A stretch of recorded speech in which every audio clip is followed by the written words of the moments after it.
السلام علیکم ناظرین، آج ہم دو اہم معاملات کے اوپر بات چیت کریں گے۔ ایک سابق ڈی جی ایف آئی اے بشیر میمن صاحب نے بڑے سنگین الزامات لگائے ہیں، اور ایک انٹرویو میں انہوں نے کہا ہے کہ جب وہ ڈی جی ایف آئی اے تھے اس وقت ہائی اتھارٹیز نے، ان کا اشارہ پرائم منسٹر کی طرف ہے، اور دوسرا جو احتساب کے اس وقت معاملے خصوصی ہیں پرائم منسٹر کے شہزاد اکبر صاحب ان کی طرف، کہ انہوں نے بلا کر ان سے یہ کہا کہ وہ شہباز شریف، نواز شریف، ان کے اہل خانہ اور خواجہ آصف اور دیگر متعدد افراد کا نام لیا۔ انہوں نے کہا کہ ان کے خلاف جو ہے وہ کیسز شروع کریں یا ان کے خلاف تحقیقات کریں، اور خواجہ آصف کے خلاف تو غداری تک کے مقدمے کی بات کی گئی تھی، لیکن انہوں نے انکار کیا، اور انہوں نے ترجیح دی کہ وہ اپنی ریٹائرمنٹ سے کوئی 2-3 ماہ پہلے ہی نومبر 2019 میں استعفیٰ دے کر اور اپنی پری ریٹائرمنٹ لے کر چلے گئے تھے۔ ایک تو یہ بڑا اہم معاملہ ہے، اس پہ ہم بات چیت کریں گے کہ بشیر میمن صاحب کس نوعیت کے افسر رہے تھے ایف آئی اے میں، اور پولیس گروپ کے افسر تھے وہ، ان کا کیریئر کیا تھا، انہوں نے کیا خدمات سر انجام دی تھیں، اور یہ جو الزام اتنے سنگین لگائے گئے ہیں ان کا کیا ہونا چاہیے۔ دوسری بات جو ہے وہ شوگر کرائسس جو اسکینڈل تھا بیسیکلی لاہور میں، ڈاکٹر رضوان یہ پولیس گروپ کے ہیں اور ایف آئی اے میں تعینات ہیں، وہ شوگر انکوائری کے سربراہ ہیں۔ یہ اس قسم کی اطلاعات آ رہی ہیں، اور راجہ ریاض صاحب جو پی ٹی آئی کے اس وقت پارلیمانی لیڈر تھے، جو پرائم منسٹر عمران خان سے ملاقات کر کے گئے جہانگیر 3 کے کیس کے حوالے سے، اور انہوں نے بھی یہ کہا جی کہ ڈاکٹر رضوان کو اس انکوائری سے ہٹا دیا گیا، اور ان کی جگہ خدا بخش ابوبکر خدا بخش، یہ بھی پولیس گروپ کے افسر ہیں، کہ ان کو چارج دیا گیا کہ وہ شوگر کیس کی تحقیقات کو اب دیکھیں گے۔ لیکن ایف آئی اے کے ابھی تک جو ذرائع ہیں، اور اس میں یہ بتایا گیا کہ ان کا یہ نوٹیفیکیشن باقاعدہ تحریری طور پر نہیں ہوا، تاہم بعض ایسی اطلاعات ہیں کہ زبانی طور پر ان سے یہ کہا گیا ہے کہ فی الوقت وہ جو شوگر سکینڈل ہے اس کی تحقیقات سے الگ ہو جائیں یا فی الحال روک دیں۔ یہ دو بڑے اہم معاملات ہیں۔ اگر یہ دونوں خبریں درست ہیں، اور اگر بشیر میمن صاحب نے جو الزامات لگائے ہیں وہ درست ثابت ہوتے ہیں، تو پھر یہ جو احتساب کا معاملہ اور انصاف کا معاملہ، جس کے اوپر بے شمار سوالات اٹھائے جا رہے ہیں، اور صرف نیب کے اوپر نہیں، سپریم کورٹ میں بعض جج کا جو کنڈکٹ ہے اور عدلیہ کے بعد جو فیصلے ہیں ان کے اوپر انگلیاں اٹھائی جاتی ہیں، بہت سخت تنقید کی جاتی ہے۔ تو بیسیکلی یہ کسی فرد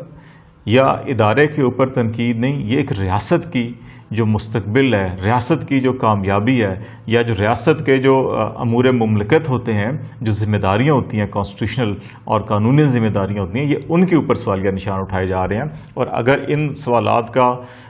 مثبت طریقے سے رسپانس نہ دیا گیا، مثبت طریقے سے مطلب یہ ہے کہ ان سوالات کو یا ان الزامات کو سنجیدگی سے لیا جانا چاہیے، ان کی تحقیقات ہونی چاہیے، اور تحقیقات کر کے پھر دیکھا جائے کہ کیا ان الزامات میں صداقت ہے یا نہیں ہے، اور اگر ان الزامات میں صداقت ہے تو پھر ان الزامات کے نتیجے میں جو بھی افراد ان کی زد میں آتے ہیں، خواہ وہ پرائم منسٹر آف پاکستان ہو، خواہ وہ پریزیڈنٹ آف پاکستان ہو، خواہ وہ چیف جسٹس آف پاکستان ہو، خواہ وہ فورسز کے سربراہان ہو یا ایجنسیز کے اعلیٰ حکام یا سربراہان ہو، ریاست کو بلا تفریق احتساب یا جو بھی افراد ذمہ دار ہیں ان کے خلاف جو بھی کارروائی بنتی ہے قانون کی وہ کرنی چاہیے۔ یہ نہیں ہونا چاہیے کہ پرسن اے کو تو نشانہ بنایا جائے، پرسن بی کو چھوٹ دے دی جائے، یہ ہرگز نہیں ہونا چاہیے۔ اب معاملہ جہاں تک رہا بشیر میمن صاحب کا، بشیر میمن صاحب نے اپنا جو سارا پولیس کیریئر ہے اس کے اندر خدمات سر انجام دی۔ وہ آئی جی آزاد جموں کشمیر بھی انہوں نے خدمات سر انجام دی، جہاں پہ اس وقت جو راجہ فاروق حیدر ہیں یہ پرائم منسٹر تھے، ان کے ساتھ وہاں پہ کام کرتے رہے۔ ٹی جی ایف آئی اے کے منصب پر ان کو شاہد خاقان عباسی صاحب کے دور میں لگایا گیا تھا، اور اس دور میں بھی انہوں نے خواجہ سہیل منصور ہیں ایم کیو ایم کے پارلیمنٹیرین ہیں، ان کو ایک نوٹس سرو کیا تھا، تو شاہد خاقان عباسی صاحب نے انہیں اپنے دفتر میں بلا کے یہ کہا تھا کہ آپ کے نوٹس کی وجہ سے ہمیں ایوان چلانا مشکل ہو رہا ہے، تو جس پر بقول بشیر میمن صاحب کے کہ انہوں نے کہا کہ ایوان چلانا آپ کا کام ہے اور میرا کام جو ہے وہ قانون کی عملداری کو دیکھنا ہے۔ تو بہت اچھی بات ہے، سرکاری افسران کو ایسا ہی ہونا چاہیے۔ دوسری بات یہ ہے کہ یہ اب دیکھتے ہیں ان الزامات کے تناظر میں. دیکھیں یہ کوئی پہلا موقع نہیں ہے کہ کسی بھی سرکاری افسر نے ریٹائرمنٹ کے بعد جو ہے کہ وہ کوئی انٹرویو دیا ہو یا پریس ٹاک کی ہو اور اس کے اندر بعض چیزوں کو سامنے لے کر آئے ہوں، بے نقاب کیا ہو یا انکشاف کیا ہو. اس سے پہلے پاکستان کے چیف جسٹس رہ چکے ہیں سجاد علی شاہ، انہوں نے بہت سی باتیں کی تھیں جب ان سپریم کورٹ پر حملہ ہوا تھا، اس تناظر میں بہت سی باتیں ہوئیں. پاکستان کے انڈیا میں ہائی کمشنر رہے ہیں عبدالباسط صاحب، بڑے سینئر سفارتکار ہیں، انہوں نے میاں نواز شریف صاحب اور شریف فیملی کے دیگر افراد کے حوالے سے بہت سی ایسی باتیں کی تھیں کہ کس طرح سے انڈیا کے اندر ان کے کمرشل انٹرسٹ ہیں یا بزنس انٹرسٹ ہیں، اور اس حوالے سے جو حریت لیڈر کے ساتھ جو ملاقات کے تناظر میں بھی بہت ساری انہوں نے باتیں کی. تو ان کو بھی کسی نوٹس میں نہیں لایا گیا اور میڈیا میں ہا ہوئی اور الزامات ہوئے. میاں صاحب کے جو نقاد ہیں انہوں نے اس کو بہت سارا اچھالا اور پھر معاملہ جو ہے رفع دفع ہو گیا، ختم ہو گیا. ابھی جو ہے بشیر میمن صاحب کا جو معاملہ ہے، میرا خیال ہے کہ اس کو بھی ایسے ہی صرف میڈیا کمپین چلا کر یا اس کو ایک کردار کشی کی مہم بنا کر کہ ایک فریق جو ہے وہ بشیر میمن صاحب کی کردار کشی شروع کر دے اور ان کے کیریئر میں کیا کچھ ہوا تھا یا کیا ایسی خامیاں تھیں یا ان کا میاں صاحب کی فیملی سے کیا تعلق تھا اس کو اجاگر کرنے کی کوشش کرے، اور دوسرا فریق جو ہے کہ وہ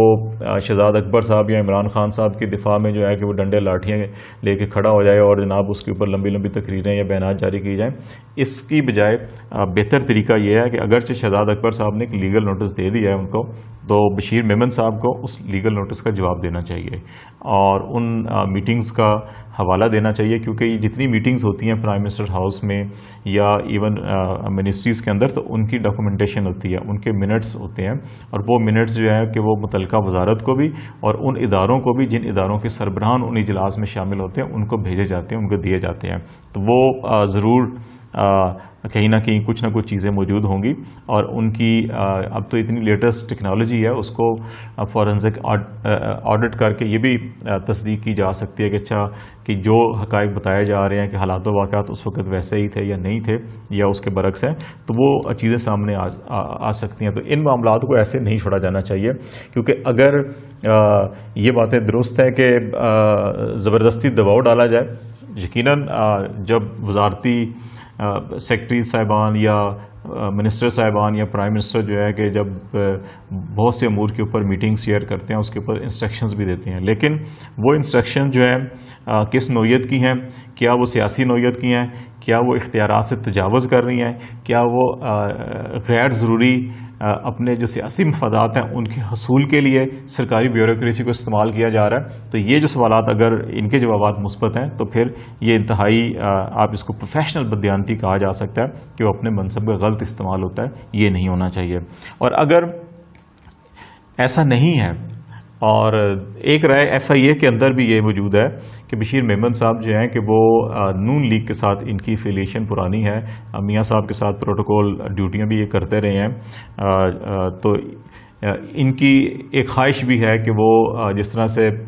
سابق آئی جی مقبول صاحب کو سینیٹر بنایا گیا تو ان کی ایک خواہش یہ بھی ہے کہ ان کو بھی سینیٹر بنایا جائے. تو انہوں نے اس قسم کے جو بیانات دیے ہیں یا بات کی ہے تو یہ خوشنودی حاصل کرنے کے لیے، زیادہ قربت حاصل کرنے کے لیے ایسا کیا گیا. یہ جو موقف بیان کرتے ہیں لوگ وہ اس حوالے سے مختلف ایگزامپلز بھی کوٹ کرتے ہیں، جیسے یہ ارشد ملک اکاؤنٹیبلٹی کورٹ کے جج تھے اور اس کے اندر جو رول تھا ناصر بٹ کا، تو ان کا یہ کہنا ہے کہ ہر سیاسی جماعت کے اندر ناصر بٹ موجود ہوتے ہیں، اور وہ ناصر بٹ جو ہیں کہ مختلف سرکاری افسروں کو مختلف ترغیبات دے کر اپنے قریب کرتے ہیں، تعلقات بناتے ہیں، اور پھر ان کی ویڈیوز یا آڈیوز یا ایسی چیزیں محفوظ کی جاتی ہیں جن کو بعد میں استعمال میں لا کر اپنے مقاصد حاصل کیے جاتے ہیں. تو اس طرح یہ کہا جاتا ہے کہ بشیر میمن صاحب جو ہیں کہ وہ اس گروپ کے زیادہ قریب تھے، اور اسی گروپ کی قربت کی وجہ سے ہی زرداری صاحب کو اور پیپلز پارٹی کے رہنماؤں کو بھی انہوں نے بہت تنگ کیا تھا. جب یہ ایف آئی اے میں تھے تو اس وقت پیپلز پارٹی ان کے خلاف بڑا شدید احتجاج کیا کرتی تھی. تو لیکن یہ سارے کے سارے باتیں ہیں کہ جب ایک طرف سے کوئی الزام آتا ہے تو دوسرا فریق ایک دوسری کہانی لے کے آ جاتا ہے. تو میرا خیال ہے کہانیاں بنانے کی بجائے، کہانیاں گھڑنے کی بجائے یہ ریاستی امور ہیں، ان کو سنجیدگی سے لینا چاہیے، اور ان کی اگر شہزاد اکبر صاحب نے نوٹس دیا ہے تو محض نوٹس دے کہ اس کو واپس نہیں ہونا چاہیے، وہ عدالت میں لے کے جائیں، اور بشیر میمن صاحب تمام ٹھوس شواہد اور ہر چیز لے کر عدالت میں آئیں اور یہ ثابت کریں، اور یہ ثابت کر کے پھر ان کو منطقی انجام تک پہنچایا جانا چاہیے. خواہ اس میں شہزاد اکبر صاحب ہے یا عمران خان صاحب ہے یا جو بھی کوئی اور ہے، تو اگر اس نے ایسا کیا ہے اور اپنے اختیارات کا غلط استعمال کیا ہے اور اپنے سیاسی مفادات یا اپنے ذاتی مفادات کے لیے ڈی جی ایف آئی اے کی پوزیشن کو یا افسر کو استعمال کرنے کی کوشش کی ہے، تو اس کی مذمت کی جانی چاہیے ہر جگہ پر، اور پھر اس کی جو بھی قانونی کارروائی بنتی ہے ایسے وزراء یا ذمہ داران کے خلاف وہ کارروائی ہونی چاہیے۔ دوسری بات جو ہے وہ ایف آئی اے کے ڈائریکٹر جو ہے ڈاکٹر رضوان، ان کے تبادلے کے حوالے سے ہے۔ جب یہ شوگر کرائسس ہوا تو ڈاکٹر رضوان وہ افسر ہیں جنہوں نے